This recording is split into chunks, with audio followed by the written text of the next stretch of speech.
ईद के बाद होपफुली आप देखेंगे कुछ इंगेजमेंट्स, कुछ निकाह और इस तरह की तकरीबात होंगी। उसके बाद फिर शादी वाला मामला और सारी की सारी चीज़ें होंगी। और ये कह लें कि आफ्टर लॉन्ग टाइम एक बार फिर से मतलब 2021 के बाद से 2025 में अब दोबारा से शरीफ फैमिली में एक बड़ा कोई इस नौयत का इवेंट होने जा रहा है, जिसमें पूरी फैमिली आपको नज़र आएगी और उसको सेलिब्रेट करते नजर आएंगे, क्योंकि अकलौते ही बेटे हैं ये मरीम नवाज़ और कैप्टन सफदर के।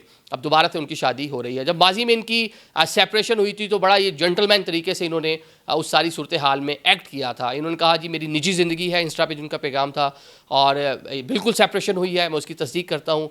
इन्होंने जो अपनी साबका अहलिया थी उनके लिए नेक ख्वाहिशात का भी इजहार किया और उनके फ्यूचर के लिए उनको दुआएं भी दी। एक बड़ा अच्छा, लोगों ने उसको बड़ा एडमायर किया इस पूरी चीज़ को कि एक सुलझा हुआ नौजवान। उनकी जो, वैसे भी एक बात बताऊँ, इंट्रैक्शन तो हमारा ज़्यादा नहीं है, उनसे देखा है उनको 2-4 बार डिफरेंट इवेंट्स के ऊपर।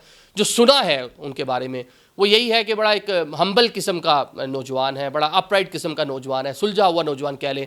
कुछ वीडियोस हमने देखी पाकिस्तान तहरीक इंसाफ के लोग जो एवन फील्ड के बारे प्रोटेस्ट कर रहे थे, कुछ वहाँ पे गुस्से में भी थे, एग्रेसिव भी थे, नारेबाजी भी हो रही थी, चोर चोर ये वो। तो उसने जाके उनके साथ भी बड़े अच्छे से बात की। ऑल तो उसके साथ गार्ड शार्ड एक दो थे, उन्होंने मना किया। जो पार्टी के नून लीग के लोग थे उन्होंने मना किया, उनका नहीं यार बात करने थे कोई नहीं।